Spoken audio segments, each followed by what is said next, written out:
तर एबीपी माझाच्या या सत्यशोधनामध्ये काय धक्कादायक वास्तव समोर आलंय आपण ग्राफिक्सच्या माध्यमातून एक नजर टाकूया।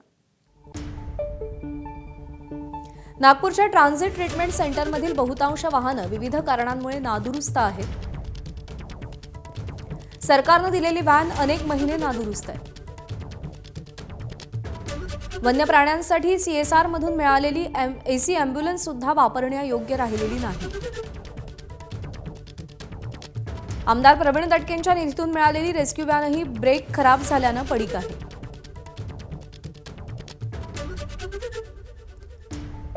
ट्रँक्युलायझेशनसाठीच्या 3 बंदुकांपैकी 2 नादुरुस्त आहेत। सध्या एकाच बंदुकीवर काम सुरू आहे।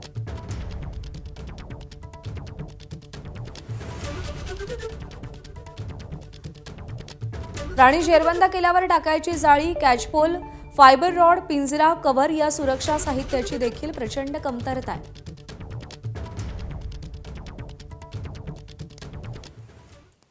दरम्यान माजी वनमंत्री सुधीर मुनगंटीवार यांनी वनविभागाला आणि पर्यायाने सरकारला खर्चा आहेर दिला। अनेक मुद्द्यांवरती पत्र लिहून काहीही होत नाही अशी खंत त्यांनी व्यक्त केली। एआयचा वापर, बिबट्यांची नसबंदी केली पाहिजे असे उपाय त्यांनी सुचवलेत। वनमंत्र्यांच्या रेस्क्यू टीमला निधी अपुरा पडू नये अशी मागणी त्यांनी केलेली आहे। मात्र दुर्दैवाने सध्या तो निधीच बंद असल्याकडे त्यांनी लक्ष वेधलंय। तर 2.5 महिन्यांनी होणारी अधिकाऱ्यांची बैठकही बंद झाली आहे। मात्र हे का होतंय याची माहिती नाही अशी निराशा त्यांनी व्यक्त केली। वनमजुरांच्या मजुरीसाठी आपला पत्रव्यवहार सुरू आहे। एखादा वनमजूर मजुरी न मिळाल्याने एखाद दिवशी आत्महत्या करेल तेव्हाच आपण दुःख व्यक्त करू। हे पाप असून असं करणारे लोक नरकात जातील अशी खंतही त्यांनी व्यक्त केली आहे।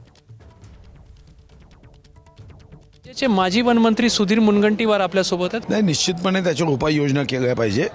त्यामध्ये एआयचा मोठ्या प्रमाणावर उपयोग केला पाहिजे, नसबंदी केली पाहिजे। बिबट सफारी जे करायची आहे त्याच्यात 500 नर 500 मादे अशा स्वतंत्र बिबट सफारी केल्या पाहिजे। यासोबत आपली प्रायमरी रेस्क्यू टीम त्याचे पैसे बंद झाले ते ताबडतोब दिले पाहिजे आणि त्यांना पुन्हा पूर्ववत केलं पाहिजे। जी वनमजूर रोजंदारी या क्षेत्रामध्ये काम करतात 6 महिने झाले त्यांची मजुरी दिली नाही।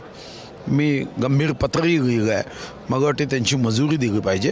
दर 2.5 महिन्यात आम्ही ऑफिसर मीट घ्यायचो की ज्या माध्यमातून अशा प्रश्नावरचं सोल्युशन आपण तयार करतो।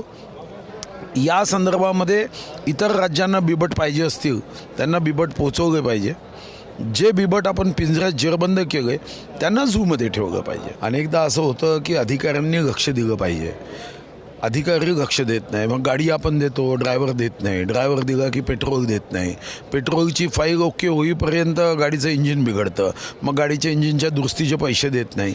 हे जे दुष्टचक्र आहे ना, सरकारी काम आणि 4 वर्ष थांब, याच्यातून या विशिष्ट कामाला बाहेर काढलं पाहिजे। या कामासाठी निगेटिव्ह ट्रेझरी सिस्टीम केली पाहिजे। वाघाचा हमला झाला, आम्ही पहिल्यांदा निगेटिव्ह सिस्टीमनी पैसे ताबडतोब द्यायचो, मग बजेटमध्ये दुर्दैवानी तरतूद होईपर्यंत वाट पाहावी लागते। लोकांच्या मनात प्रचंड असंतोष निर्माण होतो। मी जेव्हा वनमंत्री होतो माझा प्रस्ताव होता की आता आपण हे 2550 केलं पाहिजे। तर याही दृष्टीने विचार करणं गरजेचं आहे। कॅमेरामॅन अतुल हिरडेसह रजत वशिष्ठ, एबीपी माझा, नागपूर। एबीपी माझा, उघडा डोळे बघा नीट।